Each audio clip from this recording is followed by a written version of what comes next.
Budget से क्या real estate बाजार के अच्छे दिन आएंगे? क्या मायने हैं इस बजट के प्रॉपर्टी बाजार के लिए? किन अहम रियल एस्टेट मुद्दों को सरकार ने इस बार दी है तवज्जो, जिसका आप पर भी पड़ेगा असर? इस पर बातचीत के लिए कई जानकार और इंडस्ट्री के दिग्गज हमारे साथ आज जुड़ रहे हैं। सबसे पहले सुनील मंत्री हमारे साथ जुड़ रहे हैं, जो कि CMD हैं मंत्री रियल्टी लिमिटेड के लिए। Ravi Ahuja, ED Cushman and Wakefield India. Rakesh Makkar, president and CDO DHFL। RK Arora, CMD Supertech. और ज्योत्सना गाडगिल दिल्ली में हमारे स्टूडियो से हमारे साथ हैं, जो कि जॉइंट जनरल मैनेजर हैं केयर रेटिंग्स की। आप सभी का बहुत बहुत स्वागत है। लेकिन इस चर्चा की शुरुआत से पहले हम एक नज़र डाल लेते हैं बजट में दी गई उन रियायतों पर जिनका सीधा असर पड़ता है आप पर, यानी खरीदारों पर। इनकम टैक्स में धारा 80C के तहत मिलने वाली छूट बढ़ा दी गई है। आपके घर कर्ज की अदायगी की रकम में जो हिस्सा मूल यानी प्रिंसिपल कंपोनेंट की अदायगी में जाता है वो 80C में शामिल है। इसकी लिमिट सरकार ने 1 लाख से बढ़ाकर 1.5 लाख कर दी है। अगर आप अपने खरीदे हुए घर में रह रहे हैं, यानी सेल्फ ऑक्यूपाइड प्रॉपर्टी में रह रहे हैं, तो उसके लिए लिए गए कर्ज पर लगने वाले ब्याज में मिलने वाली छूट की लिमिट भी 1.5 लाख से बढ़कर 2 लाख कर दी गई है।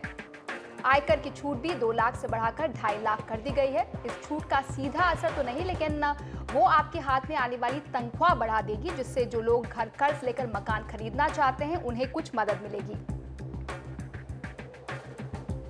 तो सुनने में अच्छा लगता है कि कुछ ना कुछ तो दिया गया है खरीदारों को, लेकिन जानते हैं कि इसका कोई असर प्रॉपर्टी के मार्केट पर पड़ेगा या नहीं, डिमांड बूस्ट होगी या नहीं। इसके लिए जाते हैं सीधा मक्कर साहब के पास। तो राकेश, आपसे जानना चाहेंगे, ये जो सॉप्स दिए गए हैं, टैक्स में जो रियायतें दी गई हैं, होम लोन क्या लोग अब ज्यादा लेना पसंद करेंगे या इससे कुछ खास असर नहीं पड़ेगा?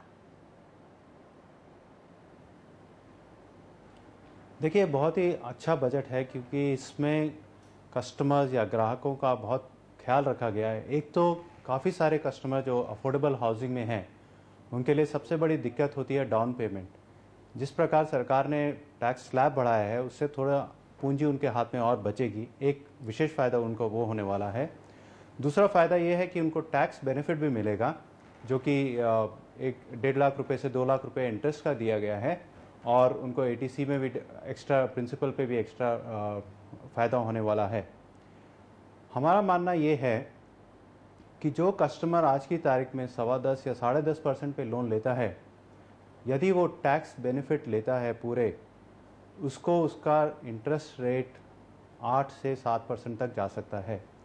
तो अगर आप देखिए, देश में इन्फ्लेशन 8 सवा 8% पर चल रहा है, तो इस तरह की छूट मिलने से वो कम से कम इन्फ्लेशन से नीचे जा रहे हैं यदि वो हाउसिंग लोन लेते हैं।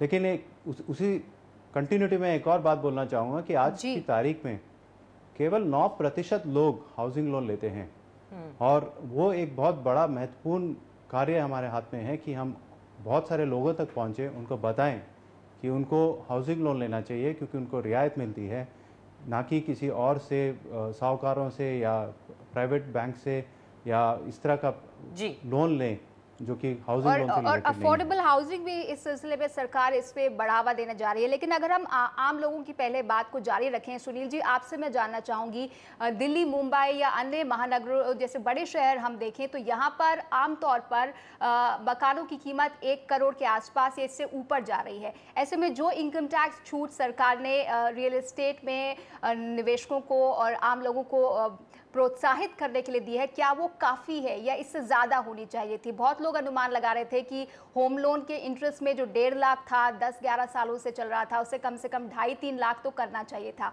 तो क्या यहाँ पर ये काफ़ी है? मुझे लग रहा है ये काफ़ी नहीं है, पर शुरुआत के लिए अच्छा है। सबसे महत्वपूर्ण बात है, इंडस्ट्री ने 50 लाख की रियायत की मांग की थी। मतलब 50 लाख का आमतौर पे कोई व्यक्ति मकान खरीदता है और उस पर 10% इंटरेस्ट जो करंट रेट है, उस पर अगर फोकस करें तो 5 लाख रुपया उसे इंटरेस्ट के माध्यम से चुकाने पड़ते हैं। तो ऑफ कोर्स हमने एक कैटेगरी की थी, हमने ये एक बात रखी थी कि मेट्रो शहरों के लिए ये सीमाएं 5 लाख तक बढ़ाई दी जाए, टियर 2 के लिए करीबन 3 लाख और टियर 2 के लिए, टियर 3 एंड 4 के लिए करीबन 2 लाख तक दी जाए। पर मुझे लग रहा है कि शायद वित्त मंत्री जी ने यह सोचा है कि 1.5 लाख के बदले 2 लाख हम कर दें, ये सभी के लिए एप्लीकेबल है। खास करके मेट्रो में जो पेरिफेरल एरिया में मकान बन रहे हैं उसकी कीमतें 25, 30, 40 लाख रुपए तक है, उसमें ज़्यादा करके बेनिफिट मिलेगा। पर जहाँ पे मकान करोड़ों में है उसे बहुत मार्जिनल बेनिफिट मिलेगा।